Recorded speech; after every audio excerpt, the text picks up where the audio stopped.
बिल्ली को पेड़ से बांधकर एक आदमी जोर जोर से हंसने लगता है और उसे फांसी पे लगा के वहीं पर चला जाता है। उसे बहुत मजा मिलता है इस सब करने में।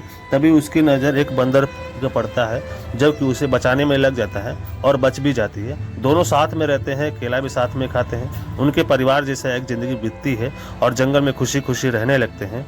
लेकिन तभी उनके ज़िंदगी में एक मोड़ और आता है, जो कि एक आदमी वही जो था पहले वाला, वो ही मिलता है और उससे बिल्ली को फिर से पकड़ लेता है।